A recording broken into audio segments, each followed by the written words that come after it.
모두 일어나셔서 오늘도 우리를 불러 예배케 하신 하나님께 감사하며 함께 사도순경으로 우리의 신앙을 고백하시겠습니다. 나는 전능하신 아버지 하나님 천지의 창조주를 믿습니다. 나는 그의 유일하신 아들 우리 주 예수 그리스도를 믿습니다. 그는 성령으로 잉태되어 동정녀 마리아에게서 나시고 본디오 빌라도에게 고난을 받아 십자가에 못 박혀 죽으시고 장사된 지 사흘 만에 죽은 자 가운데서 다시 살아났으며 하늘에 오르시어 전능하신 아버지 하나님 우편에 앉아 계시다가 거기부터 살아있는 자와 죽은 자를 심판하러 오십니다. 나는 성령을 믿으며 거룩한 공교회와 죄를 교제와 죄를 용서받는 것과 몸의 부활과 영생을 믿습니다. 아멘. 모두 박수 치면서 주 하나님 독생자 예수 찬양하시겠습니다.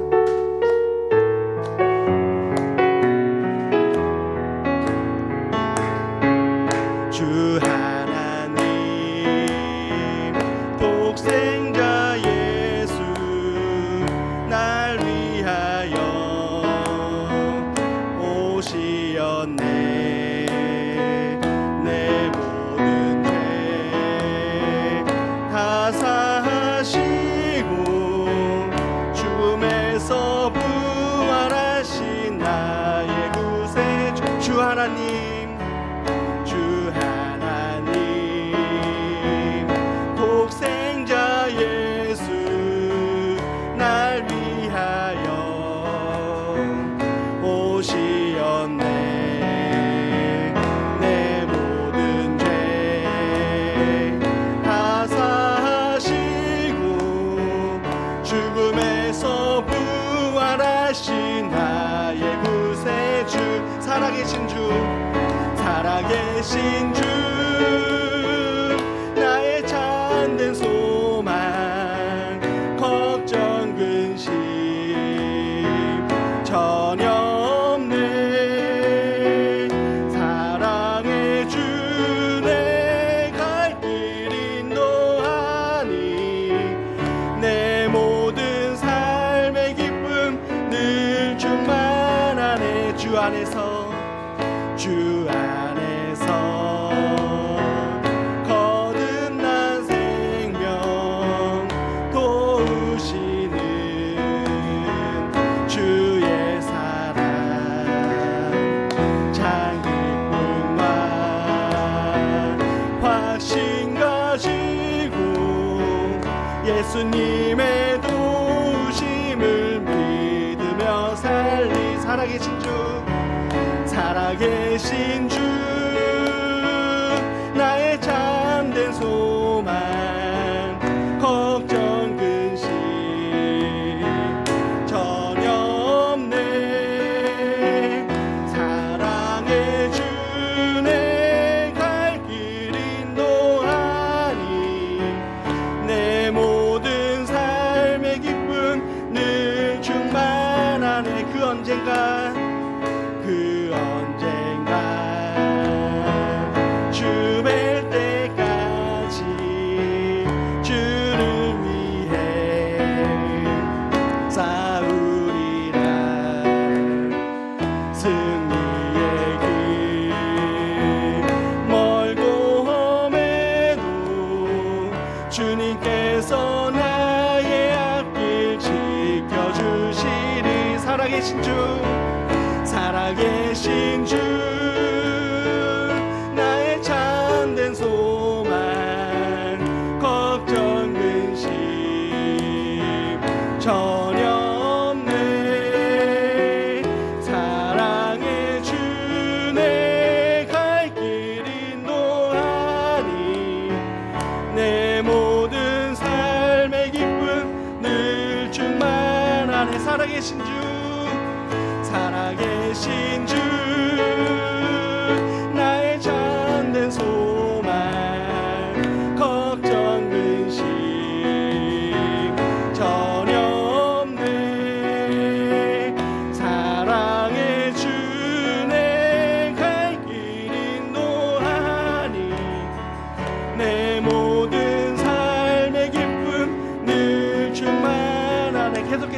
합독하시겠습니다. 죄에서 자유롭게 함은, 죄에서 자유를 얻게 함은 보혈의 능력, 주의 보혈, 시험을 이기는 승리되니 참 놀라운 능력이로다. 죄에서 자유롭게 함은, 죄에서 자유를 얻게 함은 보혈의 능력, 주의 보혈, 시험을 이기는 승리되니 참 놀라운 능력이로다. 주의 보혈, 주의 보혈 능력이 또다. 주의 피 믿으오. 주의 보혈 그 어린 양의 매우 귀중한 피로다. 육체의 정욕을 이기림은 보혈의 능력, 주의 보혈, 정결한 마음을 얻게 하니 참 놀라운 능력이로다. 주의 보혈, 주의 보혈 능력이 또다. 주의 피 믿으오. 주의 보혈 그 어린 양이 매우 귀중한 피로다. 눈보다 더 이게 밝히는 것, 보혈의 능력, 주의 보혈, 부정한 모든 것 밝히시니 참 놀라운 능력이로다. 눈보다 더 이게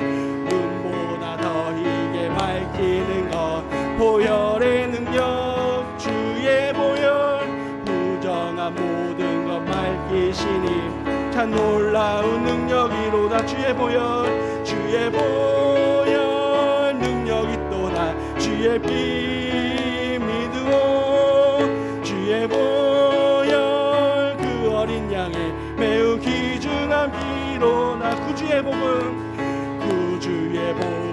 전할 제목, 보혈의 능력, 주의 보혈, 날마다 나에게 찬송 주니 참 놀라운 능력이로다. 구주의 복음을 전할 제목, 보혈의 능력, 주의 보혈, 날마다 나에게 찬송 주니 참 놀라운 능력이로다. 주의 보혈 능력이 또다. 주의 피 믿으오. 주의 보혈 그 어린 양의 매우 귀중한 피로다. 주의 보혈 능력이 또다. 주의 피 믿으오. 주의 보혈 그 어린 양의 매우 귀중한 피로다. 할렐루야. 주님 감사합니다.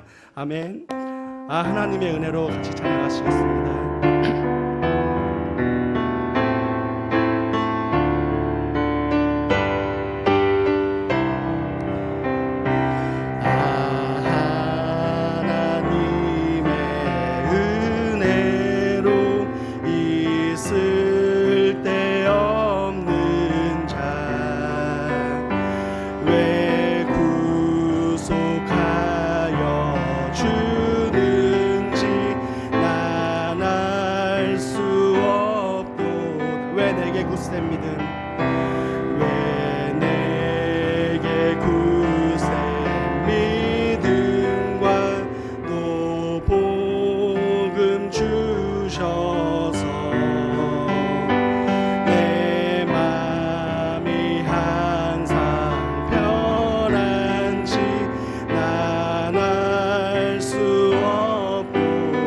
내가 믿고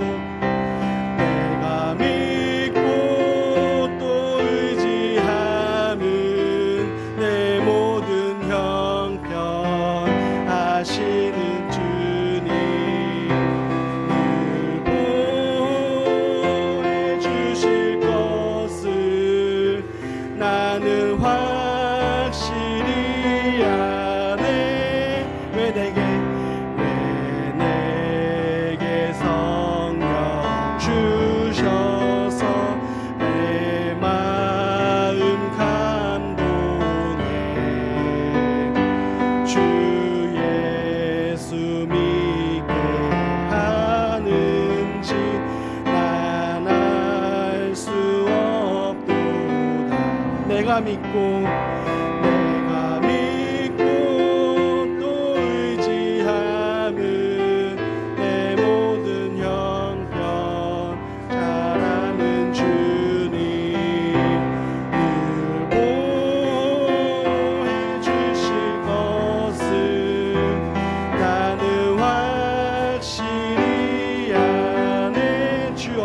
강림하실지 주 언제 강림하실지 혹밤에 홍낮에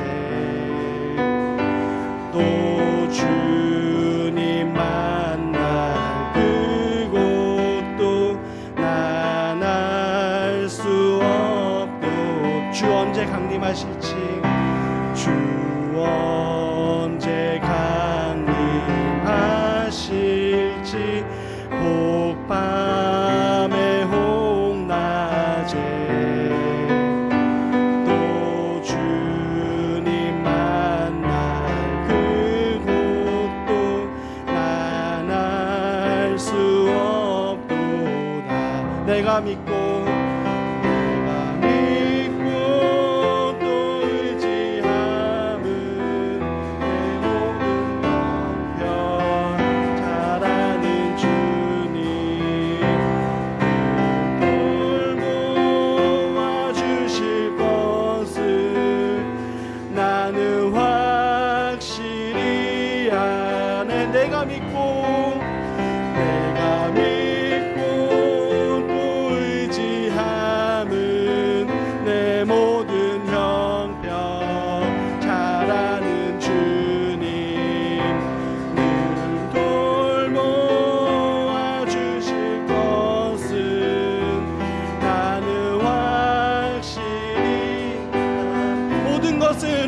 모든 것은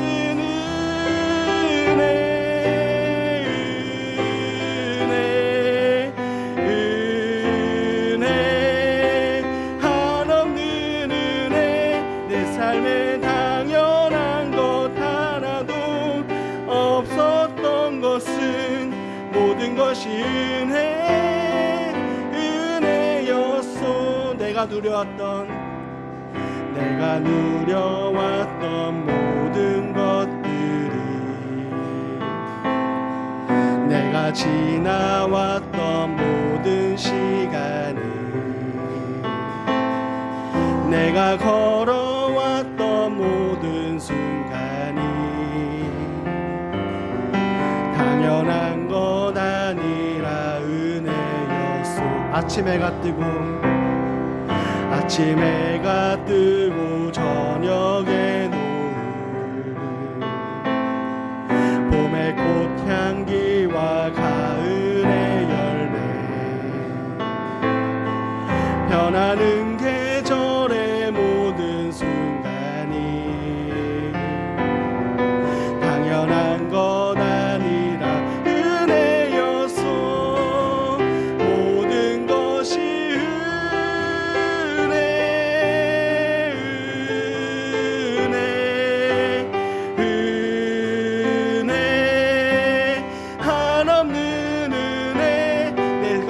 당연한 것 하나도 없었던 것은 모든 것이 은혜였소. 내가 이 땅에 태어나 사는 것 내가 이 땅에 태어나 사는 것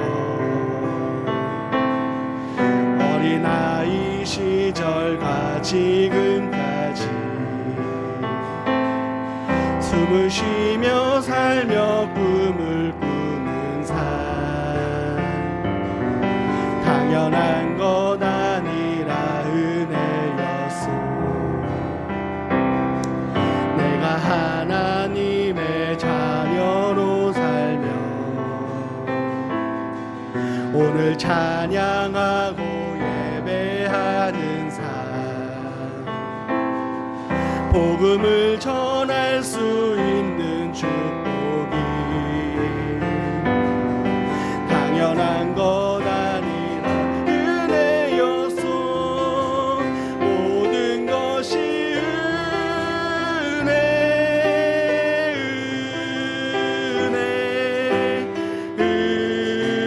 은혜 한없는 은혜 내 삶에 당연한 것 하나도 없었던 것은 모든 것이 은혜였소. 모든 것이 은혜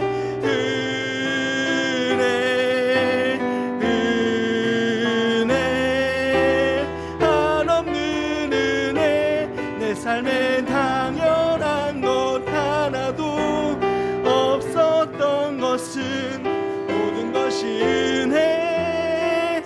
은혜였소. 내 삶의 모든 순간이 주님의 은혜입니다. 아멘. 주님의 역사하심을, 주님의 은혜를 묵상하며 침묵으로 기도하시겠습니다.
사랑하는 주님,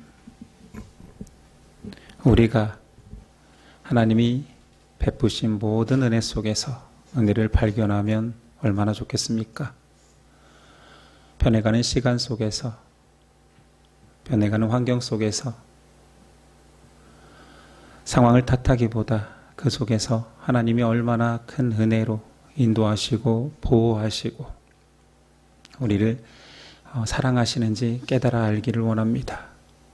사랑과의 만남 속에서, 나에게 이루어지는 모든 사건 속에서 주님의 은혜를 깨달아 아는 우리 되게 하옵소서. 힘든 일 속에서도, 기쁜 일 속에서도, 좌절될 때에도, 감격할 때에도 그 안에 하나님이 계심을, 하나님과 동행하고 하나님의 인도하심을 날마다 고백할 수 있는 우리 되게 하옵소서. 슬플 때 찬양하길 원합니다. 기쁠 때 하나님을 자랑하길 원합니다. 힘들 때 하나님의 사람을 찾기를 원합니다. 그리고 감격할 때에 울며 힘들어하는 사람들을 바라볼 수 있는 시선을 허락하옵소서.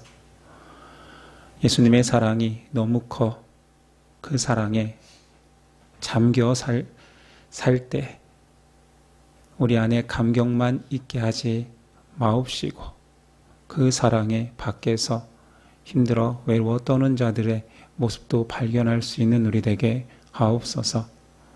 예심이 자꾸 연약하지만 하나님이 그 사랑으로 크고 강력한 사랑을 할 수 있는 존재로 키워 주옵소서.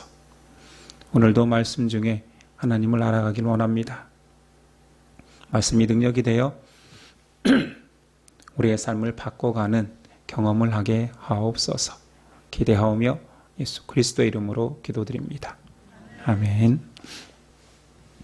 우리 다 같이 일어나셔서 십계명 낭독이 있겠습니다. 하나님이 이 모든 말씀으로 말씀하여 이르시되 나는 너를 애굽 땅 종되었던 집에서 인도하여 낸 내 하나님 여호와니라. 제1은 너는 나 외에는 다른 신들을 내게 두지 말라.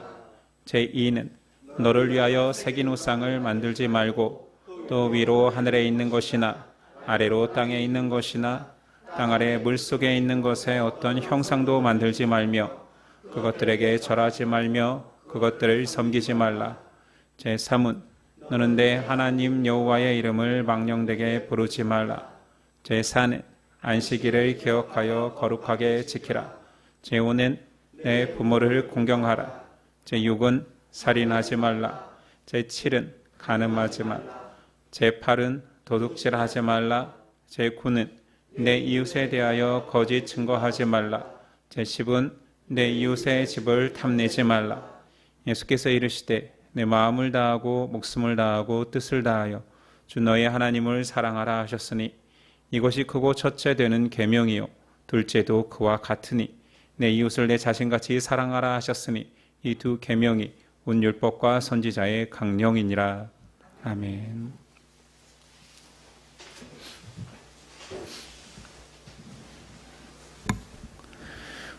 오늘 우리에게 주시는 하나님의 말씀은 사도행전 20장 1절로 16절까지입니다.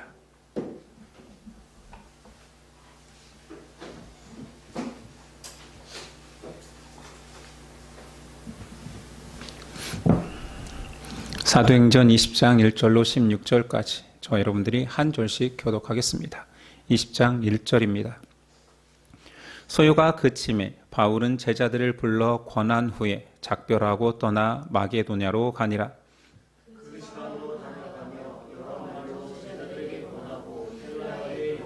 거기 석 달 동안 있다가 배 타고 수리아로 가고자 할 그때에 유대인들이 자기를 해하려고 공모함으로 마게도냐를 거쳐 돌아가기로 작정하니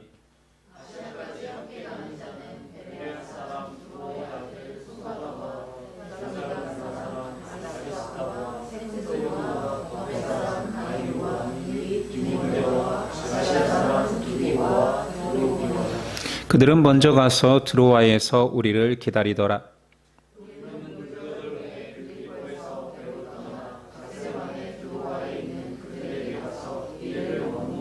그 주간의 첫날에 우리가 떡을 떼려 하여 모였더니 바울이 이튿날 떠나고자 하여 그들에게 강론할세 말을 밤중까지 계속하매 유도고라 하는 청년이 창에 걸터 앉아 있다가 깊이 졸더니 바울이 강론하기를 더 오래 하매 졸음을 이기지 못하여 3층에서 떨어지거늘 일으켜 보니 죽었는지라.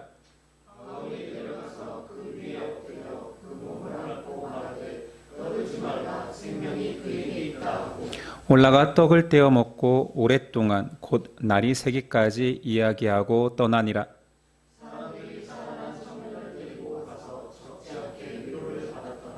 우리는 앞서 배를 타고 아소에서 바울을 태우려고 그리로 가니 이는 바울이 걸어서 가고자 하여 그렇게 정하여 준 것이라.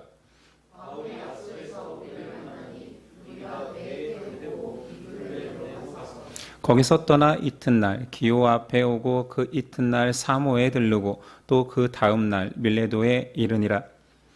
우리 아시아에서 지체하지 않기 위하여 에베소를 지나 배 타고 가기로 작정하였으니 이는 될 수 있는 대로 오순절 안에 예루살렘에 이르려고 급히 가미러라.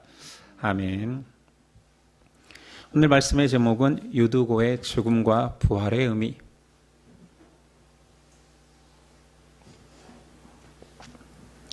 유두고의 죽음과 부활의 의미라는 제목으로 오늘 나누겠습니다. 우린 지난 시간 바울이 에베소에서 아데미 신상의 장사꾼들과 신자들로 인해 큰 소요를 겪은 것을 보았습니다. 그 소요가 진정되자 바울은 에베소 제자들에게 제자들을 위로하고 그곳을 떠나기를 결정합니다. 1절 소요가 그침에 바울은 제자들을 불러 권한 후에 작별하고 떠나 마게도냐로 가니라. 마게도냐 이제 우린 익숙하지요. 큰 지역의 이름이고 마게도냐에는 큰 성 세 곳이 있으니 빌립보, 데살로니가, 베레아입니다. 이 지역들은 2차 전도 여행에 전도하였고 교회를 세웠던 장소고 이 지역을 다니며 제자들을 위로하고 권면합니다. 특별히 데살로니가는 2차 여행 때 핍박을 받아 급히 떠난 곳이기에 아쉬움이 큰 장소였습니다. 바울이 이곳에 들러 교인들을 살피고 이곳에 대한 애틋함이 크기에 훗날 바울은 데살로니가 전후서를 남기는 계기가 되었습니다. 2절이야. 그 지방으로 다녀가며 여러 말로 제자들을 권하고 헬라에 이르러 거기 석 달 동안 있다가 그 이후에 남쪽인 헬라로 넘어갑니다. 석 달을 머물렀죠. 헬라는 앞서 아가야 지역을 말하고 그곳에는 큰 성 고린도와 아덴, 아테네가 있었습니다. 이후에 여정은 돌아오는 여정입니다.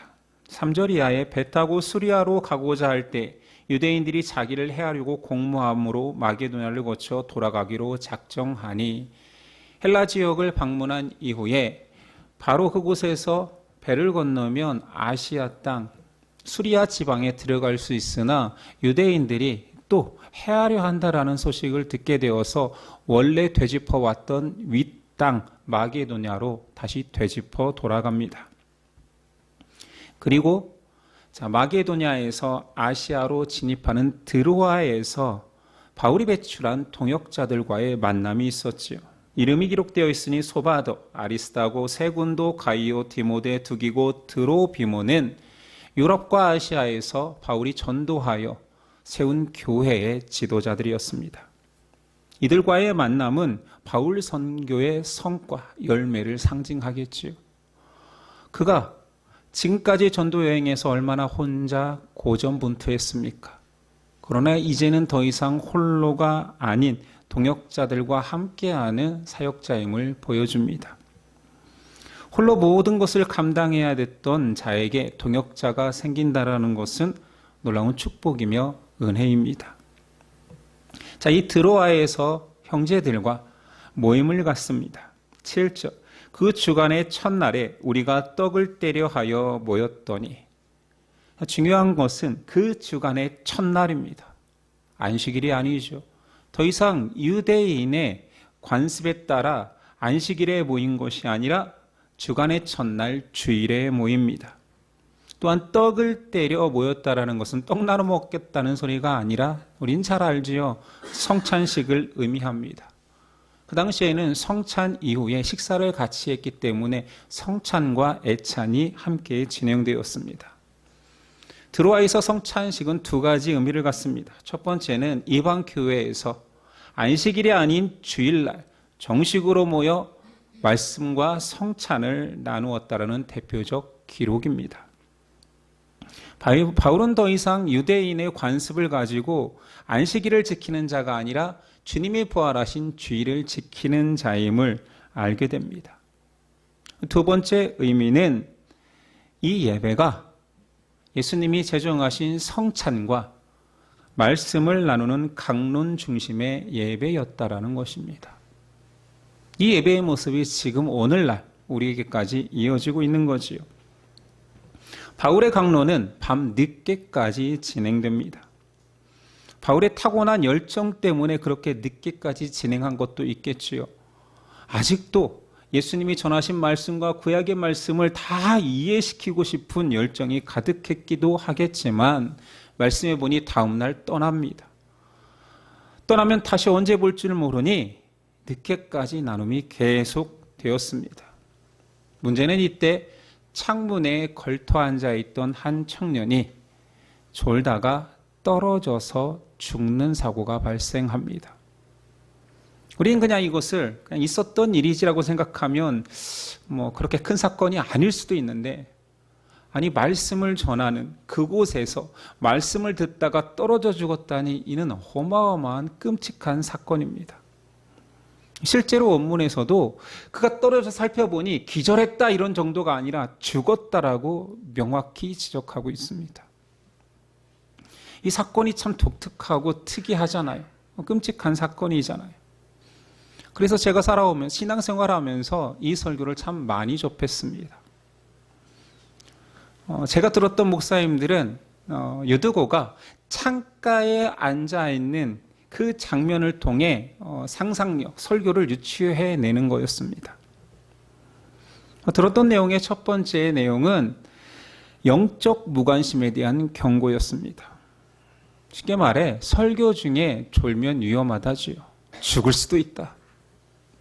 아마 지금 설교 중에 졸아서 죽었으면 교인의 한 8알은 너무 적나요? 너무 많나요? 80%가 죽었다고 하면 너무 끔찍한가요? 그러면서 이제 강조했던 것은 예배 중에 집중하지 못하는 성도들, 준비되지 않은 모습 등을 호통쳤던 기억이 납니다. 물론 우리가 심정적으로 이해는 되죠. 우리가 오전에 이렇게 모이는 사람들도 때론 조는데 저녁 늦게까지. 그 당시 사람들이 낮에 일했을 거 아닙니까? 저녁에 집회할 수도 있지만 늦게까지 아니 조는 사람이 발생할 수 있죠. 육신이 연약하기 때문에. 그러나 제가 들었던 설교 중에는 그것이 영적 무관심이다. 그러면서 그 영적 무관심을 경고하는 내용이었습니다. 제가 신학교에서 설교학 교수님 한 분이 끔찍히 싫어하는 게 있으니, 자신이 설교학 교수이기도 하지만 후배들을 양성하는 사람이잖아요. 목사가 다른 사람 설교 중에 존다? 그것은 목사 자격이 없다고까지 말했습니다. 네가 설교자로 살면서 다른 사람 설교가 재미없다, 지루하다, 뻔하다라고 존다? 그거는 말도 안 된다. 그러면서 그 교수님이 졸리면 차라리 편하지 않게 학문 조익이라도 해라, 그러면서 연습을 시켰어요. 표정 이상하게 애매하게 하지 말고 집중하여서. 물론 저는 설교 때 조는 거 저도 싫어하지만 저는 잘 졸지 않습니다. 왜냐하면 저는 설교가 재밌거든요. 아무리 지루한 설교도 잘 졸지 않습니다. 내용을 유추하는 것도 재밌고 그 사람의 말투, 어투, 손짓, 제가 설교자로 살아가기 때문에 그게 재밌는 수도 있지만, 저는 그냥 사람이 누군가에게 말하는 행위 자체가 때로는 좀 신비합니다. 신기하잖아요. 누군가한테 주장하든 내용을 알리든 안 신기한가요? 저는 그게 신기해요. 그래서 설교를 전 졸지 않습니다. 애써서 재미없는 설교를 참으려 하는 그런 성격은 아닌 것 같아요. 저는 그냥 사람이 말하는 것이 흥미로운 사람입니다. 이런 저이기 때문에 제 설교를 존다 이해가 되지 않습니다. 농담이고요. 사실은 중요한 것은 사람이 육신이 질병을 입으면 증상이라는 게 나타나잖아요. 전 설교 중에 조는 사람은 영적 질병이 있을 가능성이 높다라고 봅니다. 그래서 이해 못한다가 아니라 이해는 합니다. 그러나 위험하다라고 생각하지요. 이 설교에서 강조하는 두 번째 내용은 창틀이라는 장소를 통해 세상과 교회의 중간지대에 있지 말라는 경고를 하더라고요. 중간에 있으니까 그렇게 넘어져서 죽을 수도 있다. 안과 밖의 경계가 창틀이 아니냐? 왜 애초에 창틀에 앉았냐라는 거지요. 성도들이 세상과 교회의 경계에 살면서 이것이 좋으면 이것을 따라가고 저것이 좋으면 저것을 따라갈 수 있는 그 위치, 비교하며 사는 삶의 태도가 위험하다라고 경고합니다. 그 삶이 위험하긴 하지요. 그러나 저는 양다리 걸치고 교회 안에 들어와라 헌신하는 본문으로 이 본문을 축소시키고 싶지는 않습니다. 과연 이 말씀이 도덕적으로 그리고 자기 졸고 졸지 않는 그런 것들을 강조하기 위한 내용일까요?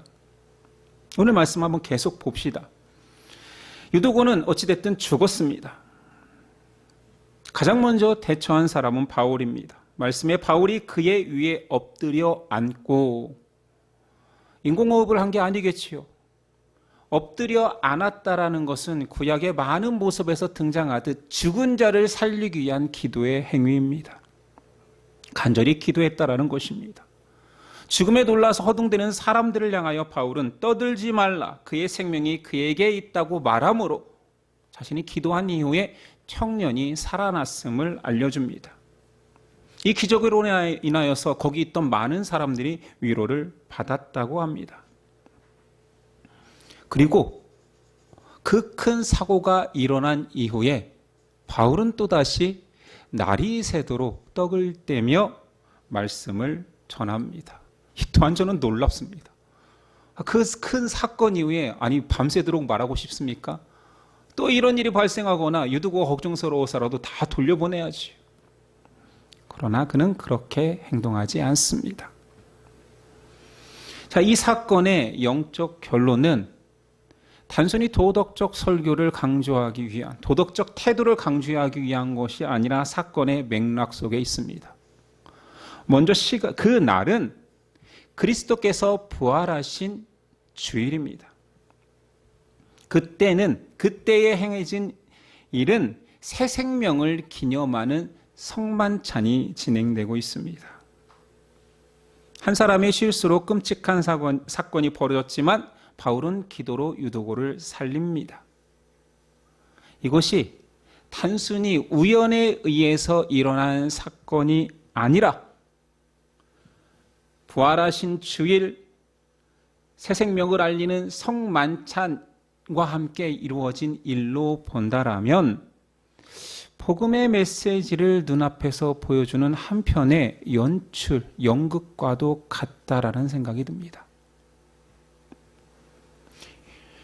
사람들은 자꾸 유두고가 죽었다 살아났다 이 사건에 집중합니다. 때로는 바울 사도가 참 놀랍구나, 그는 죽은 자를 살려냈구나라는 기적 사건에 집중할 수도 있습니다. 그러나 모든 이야기의 맥락 속에 안식일이 아니라 주일, 성만찬 과정에서 있었던 일을 볼 때에 주일날 무슨 일, 왜 주일날 우린 예배를 드립니까?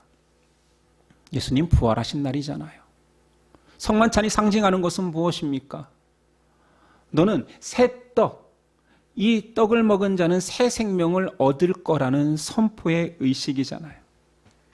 주님의 날에 주님의 떡을 나누는 공동체의 한 복판에서 한 청년이 죽었으나 사망 권세를 이기고 부활하는 모습을 보여주므로 예수 그리스도께서 주일에 행하신, 그리고 그가 알리라 하신 성만찬의 진정한 의미를 되새기게 했습니다. 어찌 보면 이 사건은 강력한 시청각 자료인 거지요. 지금 말씀을 전하고 있는데 그 말씀이 이렇게 이루어질 수 있다.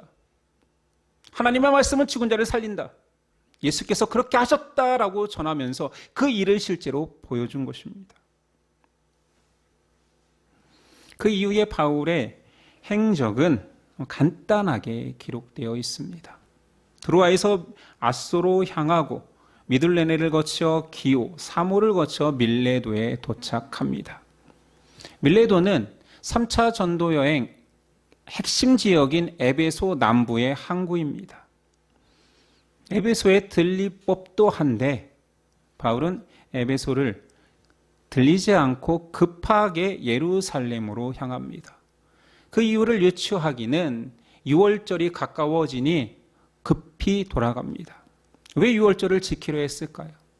6월절은 예루살렘에 수많은 디아스포라, 떠나갔던 유대인들이 중앙성소 사상에 의해서 돌아오는 날입니다. 많은 유대 기독교인들 앞에서 바울은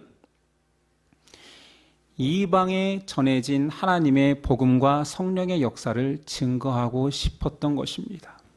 또한 바울은 그때까지도 유대 기독교인들에 의해서 저 사람은 율법을 무시하는 사람이라는 오해를 받고 있었기 때문에 오순절날 율법을 경시하는 사람들의 소문을 잠식시키기 위한 이유도 있었을 것입니다. 자, 오늘 우리가 살펴봐야 될 이 중요한 사건, 끔찍한 사건이 될 뻔한 이 사건 속에서 우리는 어떤 적용을 해야 될까요? 유두고의 모습은 현대 신앙인의 모습과 그리고 신앙인이 겪어야 될 사회 속에서의 모습과 닮아 있습니다. 단순히 설교 때, 예배 때 졸지 말아라라는 도덕적 설교는 아닐 것입니다. 세상과 교회에 양다리 걸치면 위험하다라는 말도 아니고 그것을 넘어서는 의미가 있습니다. 저는 지금 이 본문에서 신앙인들이 생각해야 될 신앙인의 정체성에 대해서 고민해 보려 합니다. 요즘 세상을 규정한다라면 여러분 어떻게 규정하겠습니까? 그냥 좋은 날, 좋은 세상입니까? 가끔 전쟁은 터지지만 우리는 안전한 그런 세상입니까? 요즘 세상을 가리키는 가장 큰 화두는 AI 같습니다. 그렇지요? 얼마 전까지는 AI를 어떻게 써야 된다. 반드시 사용해야 될 혁신의 도구다. 이걸 쓰지 않으면 뒤처진다. 이런 내용이 주를 이루었는데 최근에 들어서는 2006년 다보스 포럼, 유명한 경제 포럼에서 AI의 유익과 위험성을 말한 직후부터는 온 세계가 AI 시대가 오나, AI 시대는 무엇인가에 대해서 궁금해하기 시작합니다. AI 시대를 벌써 20년 전에 예견한 한 사람이 있으니 레이 커즈와일입니다. 그는 그의 책 특이점이 온다 라는 책을 썼는데 그 속에서 AI 시대의 도래를 이야기했습니다. 많은 사람들이 그의 책에 나온 86%의 분량이 지금 다 이루어졌대요. 그래서 예언가라고까지 말합니다. 레이 커즈와일 많이 들어보지 않았습니까? 우리 3층 아이들이 쓰고 있는 신디사이저 이름이 커즈와일입니다. 이유는 그가 개발했기 때문입니다. 최초로 오디오를 기계에 완벽히 구현한 과학자입니다. 그리고 문서를 스캔해서 우리가 디지털로 보잖아요. 그 문서 스캐너도 그가 만들었답니다. 그리고 구글의 AI 초기 개발자로 참여한 자입니다. 천재 과학자이자 미래 예측가입니다. 그가 말하는 특이점은 기술 변화로 인간의 삶이 비가역적으로 변하는 시대를 말합니다. 저는 이 책을 읽어보지 못했으나 그가 최근에 쓴 작년에 번역본으로 나온 마침내 특이점이 시작된다라는 책은 보았습니다. 여기서 특이점이 이루어지는 시각을 지적하고 있어요. 정확히 말하고 있어요. 2029년이 되면 인간과 같은 생각을 하는, 구별해낼 수 없는 AI가, AGI 시대가, 보편 인공지능 시대가 도래한다라고 예견합니다. 빅테크의 기업들은 거의 비슷하게 아니면 더 빠르게 올 거라고 말하고 있지요. 특이점 두 번째, 2045년이 되면 인간지능과 AI가 융합되어 신의 영역에 도달한다라고 말합니다. 사람의 뇌는 AI와 융합되어서 우리가 생각할 때 약하고 잃어버리고 또는 잊어버리고 용량이 작아서 계산하지 못하는 그 모든 것들을 AI와 접목되어서 상상하지 못할 지혜를 발휘한다라고 말하고, 육체는 나노봇이 들어가 모든 질병을 극복하고 사망의 속도보다 치유의 속도가 빨라 인간의 생명이 비약적으로 늘어난다라고 말합니다. 20년 전에 주장했던 AI 시대, 그게 이때 와버렸으니 그의 말을 그냥 단순히 비현실적인 공상이라고 치부하기에는 이제는 무리가 있습니다. 여러분, AI 시대 기대가 되십니까? 두렵습니까? 기술이 모든 것들을 해결해 준대요. 사람의 가능성을 극대화시킵니다. 인간 한계를 깨뜨리면 우리 인간은 질문을 해야 됩니다. 과연 인간은 무엇인가? 우리 실존에 대해서 고민해야 됩니다. 유명한 우리 데카르트의 정의 알잖아요. 나는 생각한다, 고로 존재한다. 인간이 동물과 다른 이유는 사유하는 존재이기 때문이라고 말하는데, AGI 시대 때 AI는 인간보다 더 똑똑하고 더 많이 생각하고 더 많은 것들을 사유하는 존재가 될 것입니다. 그러면 그 것들은 어떻게 규정해야 됩니까? 세상은 신앙인에게 항상 정체성에 대한 도전을 던졌습니다. 그리고 사람을 만든 신의 존재를 부인해 왔었죠. 우리가 지금 보고 있는 본문에 바울 시대에 에피쿠로스는 이렇게 말합니다. 신이 존재하기는 하지만 인간의 삶에는 무관심하다. 실질적인 무신론이지요. 계몽주의에는 인간의 위대함을 이야기하면서 더 이상 신이 필요가 없다. 자연의 진화론은 인류 역사 속에서 하나님의 발자취, 창조주의 발자취를 지워버렸습니다. 시대의 정신이라 칭송받던 니체는 신은 죽었다 선언함으로 유신론의 종말을 고했지요. 이제 AI 시대입니다. AI 전능성을 말하며 신의 자리에 과학기술을 올려놓습니다. 시대가 달라졌지만 본질은 똑같잖아요. 인간의 정체성과 신을 향한 위협이 계속되고 있습니다. 그러나 세상은 항상 신을 부정해 왔습니다. 이건 인간 죄성의 당연한 결과지요. 바울도 로마서 1장에서 이렇게 말합니다. 스스로 지혜 있다 하나 어리석게 되어 이는 그들이 하나님의 진리를 거짓 것으로 바꾸고 피조물을 조물주보다 더 경배하고 섬김이라. 사람은 창조주를 외면하고 자신의 손으로 만든 것에 대한 궁극적 의미를 찾습니다. 저는 오늘 말씀을 통해 한 청년의 비극적 사건은 지금 우리가 실존에 대한 의미를 해야 된다고까지 확장하고 있습니다.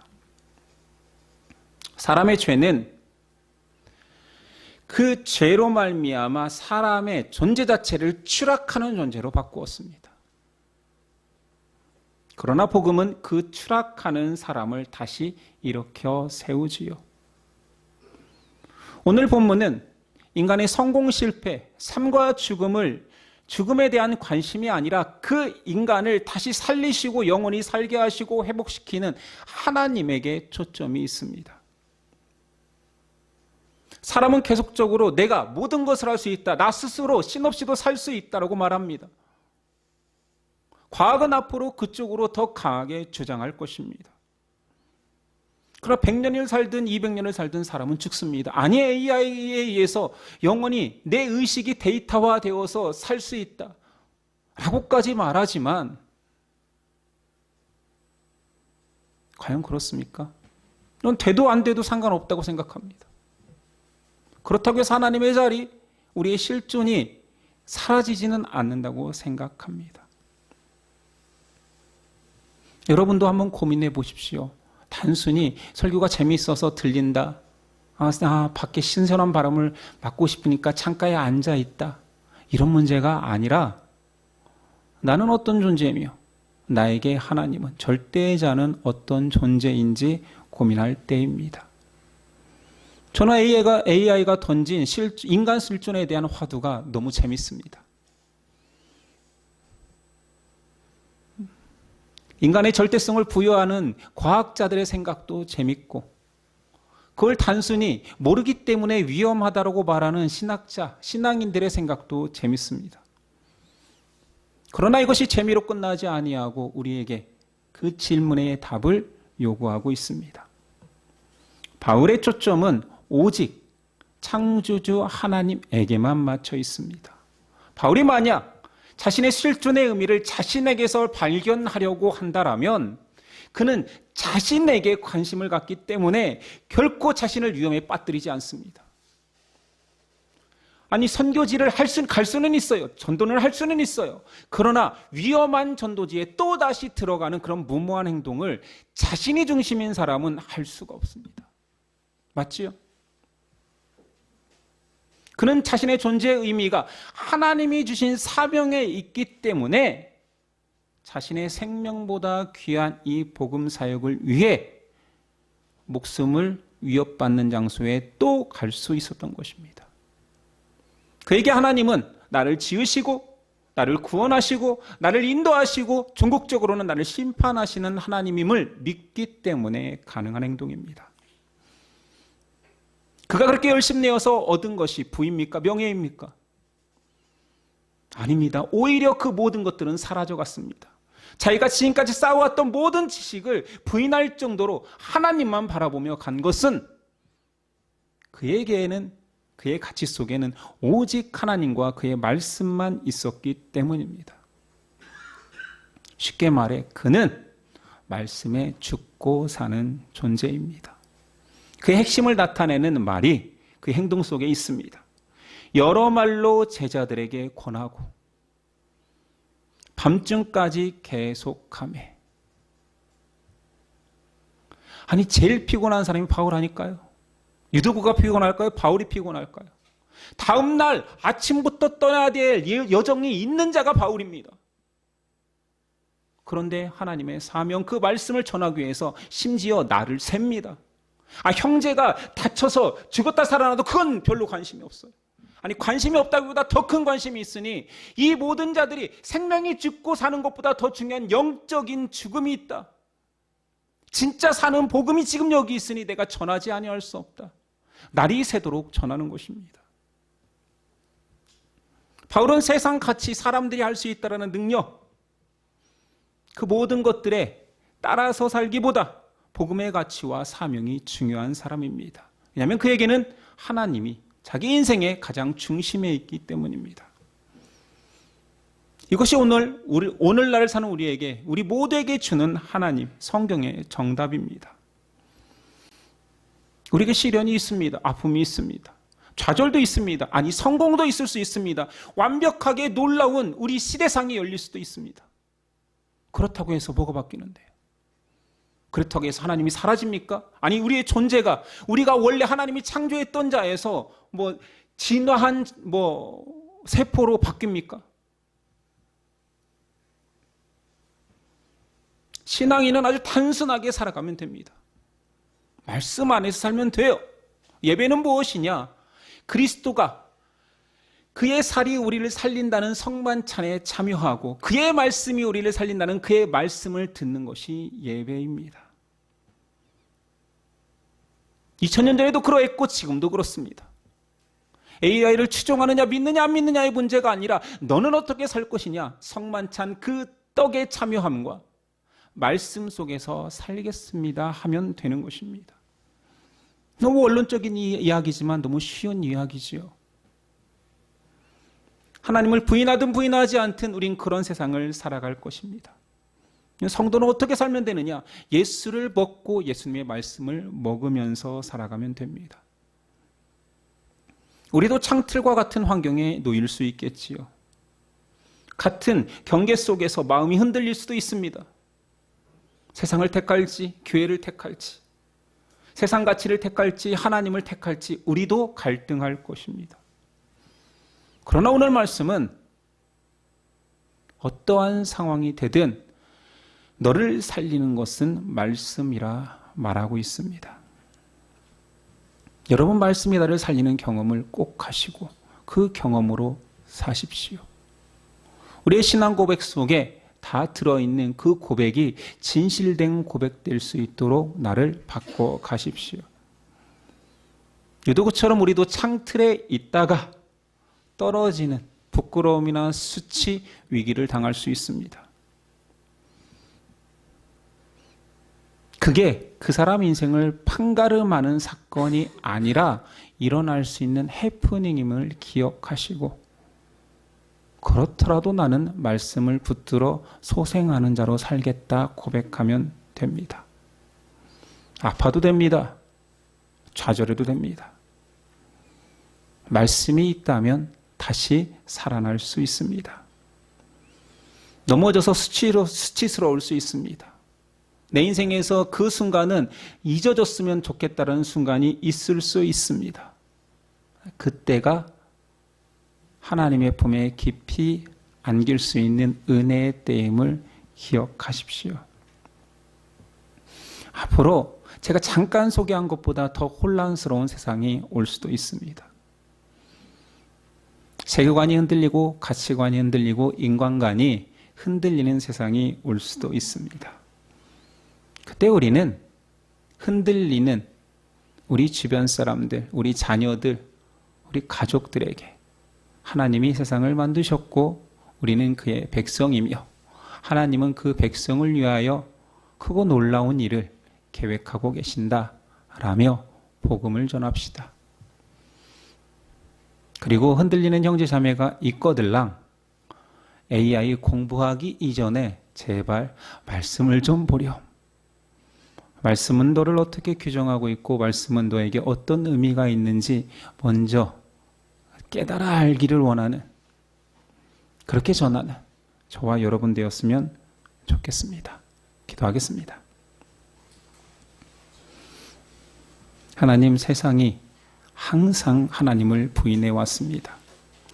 소수의 사람, 하나님의 사람들이 그 가운데서도 묵묵히 하나님이 창조주요 인류의 주인이며 곧 오실 심판자임을 전하며 살았습니다. 이제는 인류가 한 번도 경험해보지 못한 특별한 시대가 온다라고 말합니다. 아니요, 영적으로 동일합니다. 항상 그래왔던, 항상 부인해왔고 항상 정체성의 혼란을 겪었던 그 사건이 또 반복될 것입니다. 우리는 흔들리지 아니하고 그 위에서, 그 파도 속에서 잠기지 아니하고 하나님의 창조 섭리와 하나님의 인도하심을 고백하는 주의 백성 되게 하옵소서. 유도와 같이 넘어질 수 있습니다. 떨어질 수 있습니다. 그러나 떨어지는 인생을 살리시는 복음의 메시지를 붙드는 우리 되게 하옵소서. 예수 그리스도의 이름으로 기도드립니다. 아멘. 일어나서 결단 찬송 드립니다.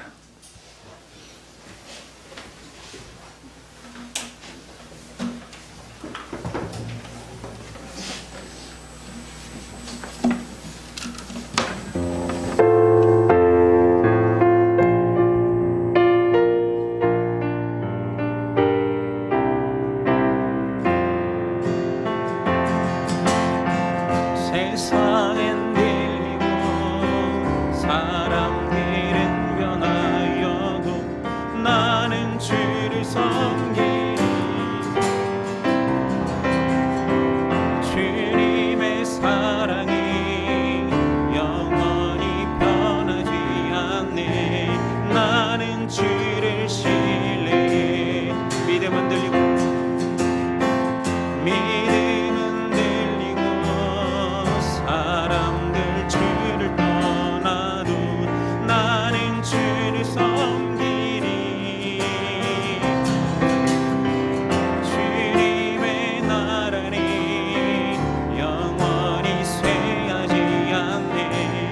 나는 주를 신뢰해. 오직 믿음으로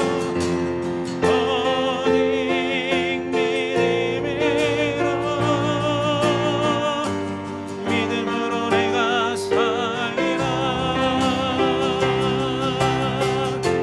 오직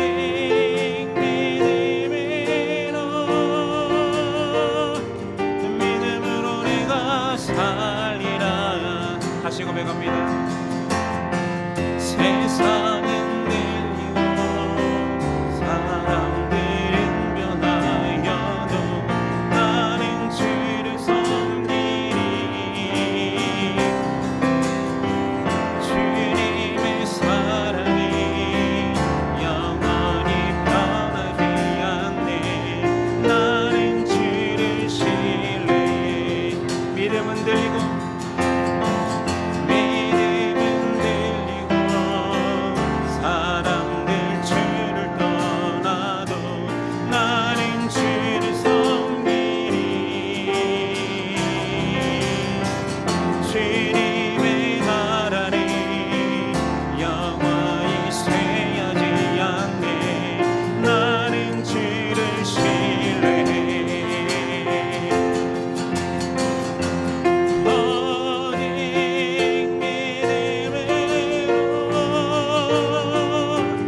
믿음으로 내가 살리라.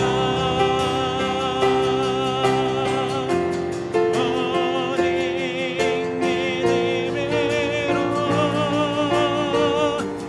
믿음으로 내가 살리라. 오직 의인은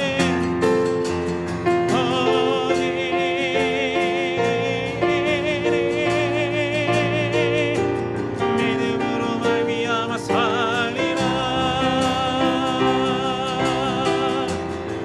오직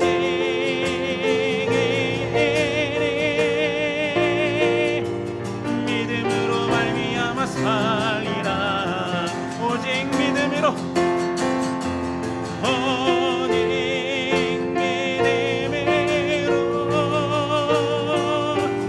믿음으로 내가 살리라.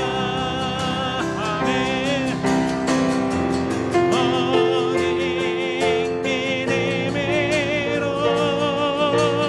오직 믿음으로 내가 살리라.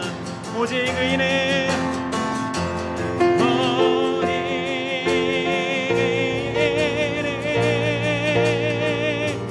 믿음으로 말미암아 살리라.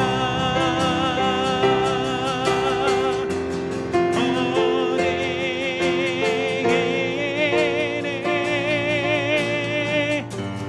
믿음으로 말미암아 살리라.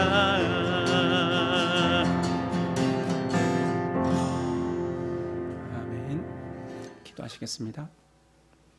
이제는 우리 주 예수 그리스도의 은혜와 아버지의 사랑과 성령의 교통하심이 지금부터 끝날까지 함께 하시기를 간절히 축원하옵나이다.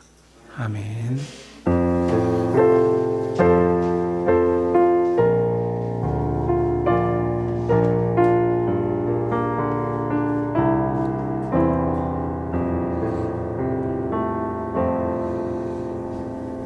우리 옆 사람과 옆 사람에게 이렇게 고백했으면 좋겠습니다. 주의 백성으로 당당히 삽시다. 예. 오늘 오후는 넷째 주 소그룹으로 모입니다. 예배를 바치겠습니다. 한 주간도 승리하십시오.